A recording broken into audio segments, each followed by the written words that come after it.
Bendito sea el nombre de nuestro Señor Jesucristo. Amada Iglesia del Señor, mi deseo es que la gracia y la paz de nuestro Señor y Salvador more y habite en cada uno de vuestros corazones. Le doy gracias a Dios por la enorme dicha que me da de estar en este lugar y también el poder impartir su palabra.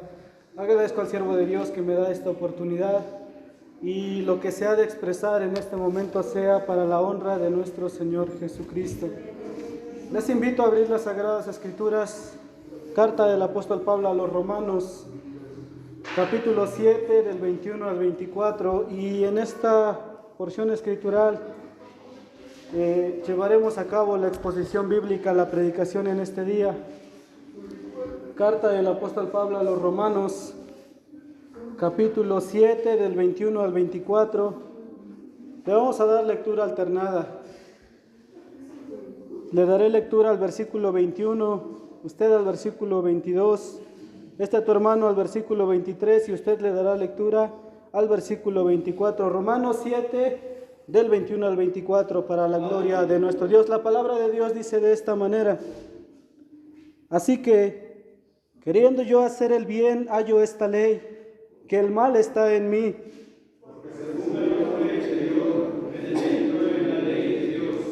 Mas veo otra ley en mis miembros, que se rebela contra la ley de mi espíritu y que me lleva cautivo a la ley del pecado que está en mis miembros.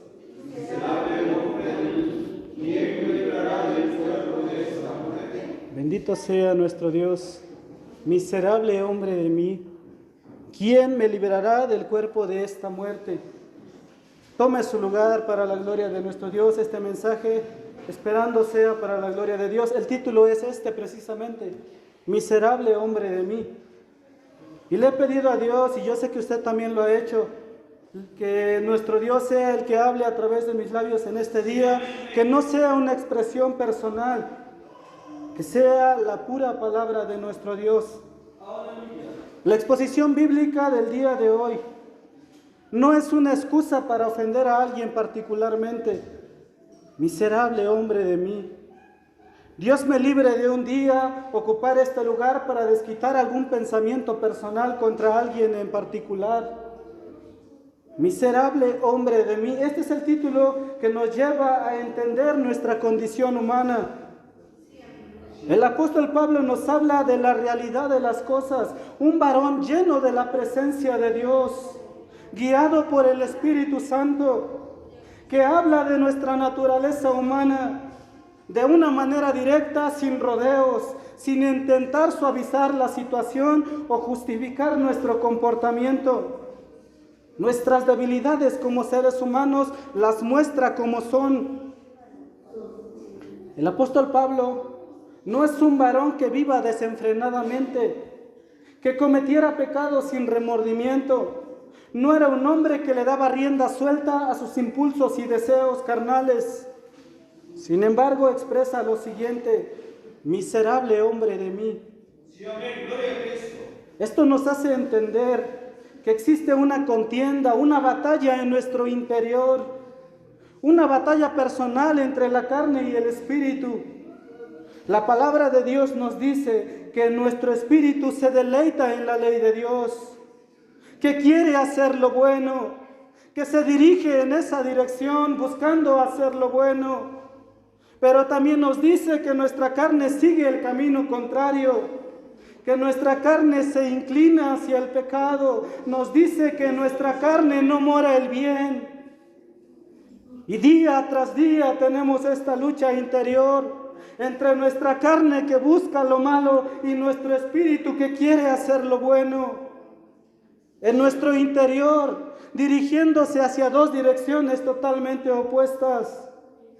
Y entonces Pablo expresa de sí mismo: porque no hago el bien que yo quiero, antes el mal que no quiero, eso hago.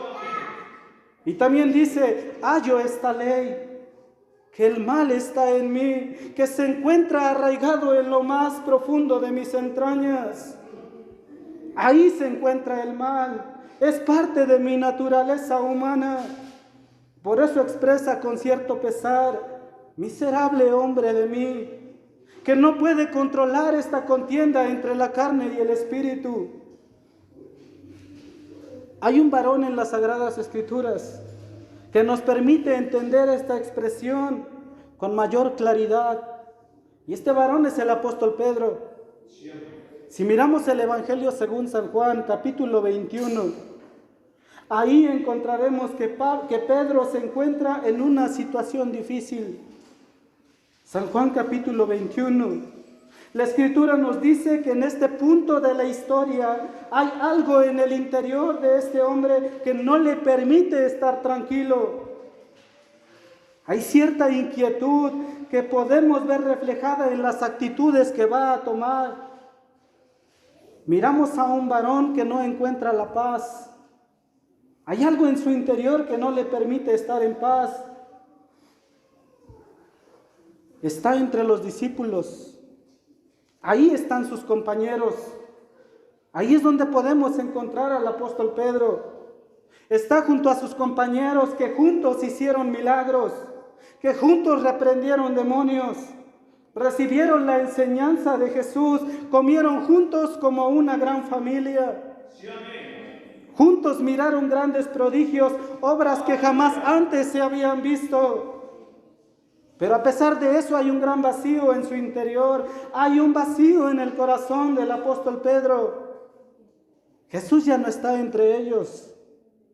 Su presencia había llenado todo su ser, les enseñaba de tal manera, con tal poder, un varón extraordinario, un varón como ningún otro sobre la faz de la tierra, que a cada paso que daban a su lado aprendían grandes cosas. Cada día al lado de Jesús era una experiencia nueva. Cada mensaje suyo estaba lleno de sabiduría. Un hombre como ningún otro sobre la tierra. Un hombre sencillo, humilde, sincero, fiel, que amaba a sus semejantes. Un varón que a cada momento lo encontraban a su lado en el preciso momento oportuno. Aquel varón que brindaba perdón de pecados a aquellos que no lo merecían. Jesús era un varón distinto, un maestro, un predicador elocuente. Jesús era un varón distinto. Pero sobre todas las cosas, Jesús es un verdadero amigo, tan especial como ningún otro. Pero unos días antes de este acontecimiento que nos muestra San Juan capítulo 21, aquel varón perfecto, aquel que tenía poder y autoridad, que predicaba sin titubeos, que sanaba enfermos y también perdonaba pecados, aquel amigo incondicional, aquel varón perfecto llamado Jesús, había sido tomado en el huerto de los olivos. Es una escena triste lo que está pasando el apóstol Pedro. Jesús fue llevado ante Caifás. Eso pasó antes del capítulo 21. Fue presentado delante del concilio sacerdotal. Después fue entregado a Pilato. Fue llevado al pretorio donde se reunió toda la cuadrilla militar. Fue azotado con crueldad como si fuera culpable. Escupieron su rostro. Los soldados comenzaron a jugar un juego llamado el juego del rey. Lo desnudaron por completo. Una humillación tan grande que hasta el día de hoy ningún judío puede tolerar. Le pusieron un manto de grana como si se tratara de una capa. Le pusieron en su mano derecha una caña como si se tratara de un cetro. La Escritura nos dice que entretejieron una corona de espinas. No era una diadema como lo han mostrado diferentes ilustradores. Era una corona que cubría toda su cabeza. Le colocaron esa corona en su cabeza y con la vara que tenía en su mano comenzaban a herirle. La sangre comenzó a brotar sobre su rostro. Después pusieron una pesada cruz sobre su espalda. Fue llevado hacia el Gólgota, donde sobre esa misma cruz fue clavado de pies y manos. Ningún malhechor había sido tratado con tanta crueldad como este hombre llamado Jesús. Fue puesto en lo alto junto a dos malhechores. como si él tuviera la misma condición que ellos. Y todo esto padeció aquel varón llamado Jesús. Bendito sea nuestro Dios. Estando en agonía, cuando tuvo sed y sin compasión alguna, le dieron vinagre a beber. Después exclamó: consumado es, y luego entregó el espíritu. Por si no fuera poco, cuando ya había muerto un soldado, atravesó su costado con una lanza. Todo esto fue lo que padeció aquel varón, y Pedro sentía un enorme vacío en su corazón. Pedro hubiera querido haber hecho algo más por su maestro. Él mismo dijo: iré hasta la muerte y mi alma daré por ti. También expresó: aunque todos se escandalizaren, yo nunca seré escandalizado. Fue este mismo discípulo quien no pudo contener sus impulsos, quien sacó la espada y le cortó la oreja derecha al siervo del sumo sacerdote. Tomó el riesgo y se acercó hasta el patio principal. Pedro hubiera querido defenderlo.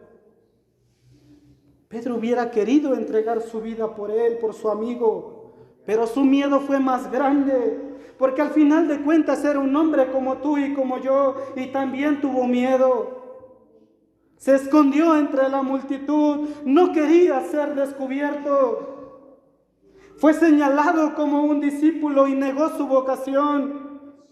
Fue señalado como amigo de Jesús y negó conocerlo.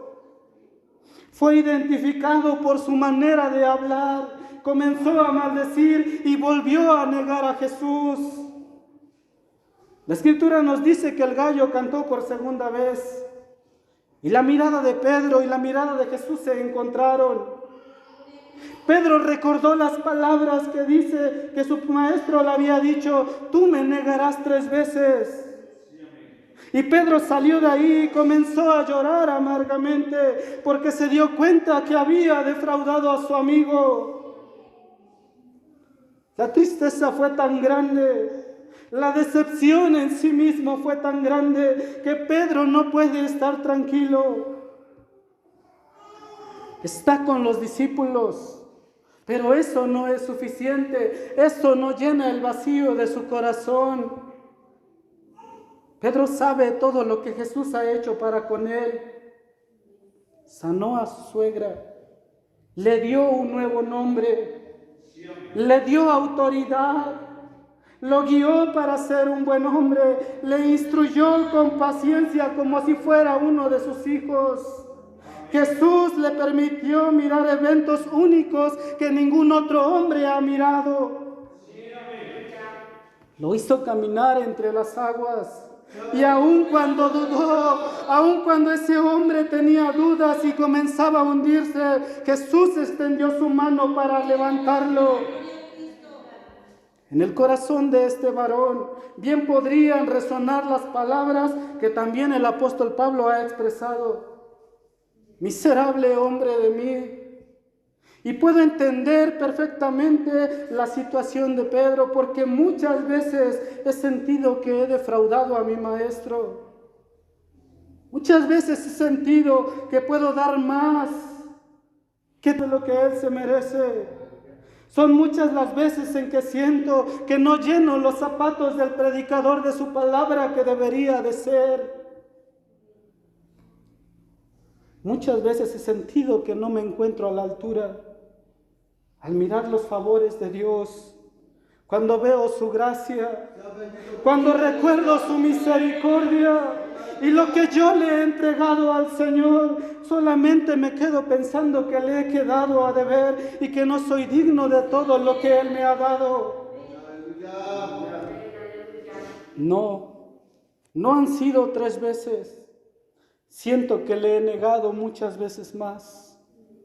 Si yo pudiera definirme delante de la presencia de Dios, mirándolo a Él y entendiendo lo que yo le he ofrecido, mirando mi manera de ser, las veces en que Él habló y yo no quise obedecer a su palabra, las veces que me pidió que esperara y en mi desesperación cometí errores, Las veces que demandó esfuerzo de mí y yo no quise levantarme y esforzarme. Si pudiera definir ese sentimiento ante Dios, sería precisamente lo que expresa el apóstol Pablo. Miserable hombre de mí. O bien pudiera decir, soy indigno de la gracia y el favor de Dios. Esa es la situación en la que se encuentra Pedro. Si somos realistas, si miramos nuestro servicio hacia Dios, nuestra entrega, nuestra fidelidad, nuestra constancia, si miramos nuestra verdadera condición, podemos ver con claridad que también esa es la condición nuestra. Nos daríamos cuenta que nuestras acciones y la misericordia de Dios no son dos cosas que coincidan. Que es grande la bondad de Dios, su misericordia. Y lo que le hemos ofrecido ha quedado muy por debajo de eso. Pero bendito sea nuestro Dios. Alabado sea el nombre de nuestro Dios. Por lo que nos dice el Salmo 103. Porque no nos quedamos únicamente en ello. Sabemos que nuestro Dios es bueno. Porque la palabra de Dios nos dice, misericordioso y clemente es Jehová, lento para la ira y grande en misericordia.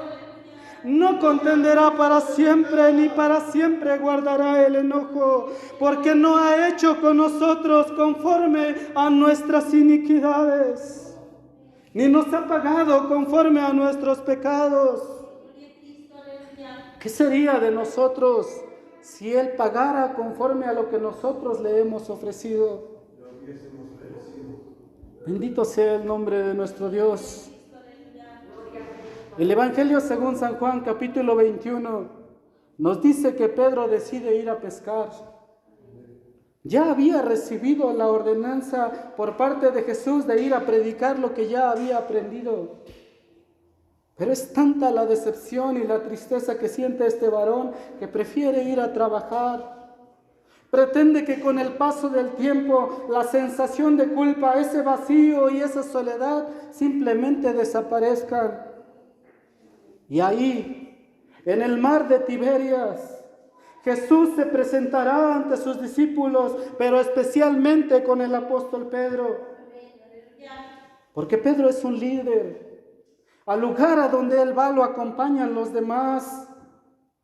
Él es el que toma la iniciativa de ir a pescar y Él es el que mueve a todo ese grupo de personas. Pero además, el Señor se dirige directamente con Pedro porque es el que se siente más culpable por haber huido cuando Jesús era atormentado. El resto de la historia todos la conocemos. Jesús llama a Simón Pedro y le va a presentar una pregunta y la va a repetir en 3 ocasiones. Simón, hijo de Jonás, ¿me amas? La respuesta de Pedro en las 3 ocasiones es la misma. Sí, Señor, tú sabes que te amo. Y en medio de esta escena surge una pregunta que pudiéramos plantearnos en este lugar, aquí entre nosotros, en nuestro tiempo y sin haber conocido al apóstol Pedro. ¿Realmente Pedro amaba a Jesús? O si pudiéramos mirar el corazón de Pedro, nos daríamos cuenta que en la 3ª ocasión que recibe esta pregunta, Simón, hijo de Jonás, ¿me amas? En esta última ocasión se entristeció. Quizá no levantó la cabeza. Posiblemente no quiso mirar a los ojos a su maestro. Puede que en ese momento haya recordado aquella vez que el gallo cantó y salió llorando de aquel patio. Y quizás se repitió dentro de sí mismo, miserable hombre de mí, soy indigno de mirarlo a los ojos.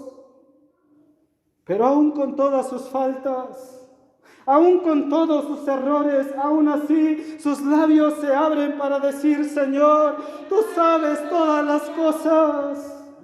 Sabes que yo te negué. Sabes que yo no soy digno. Sabes que no merezco ser un servidor tuyo.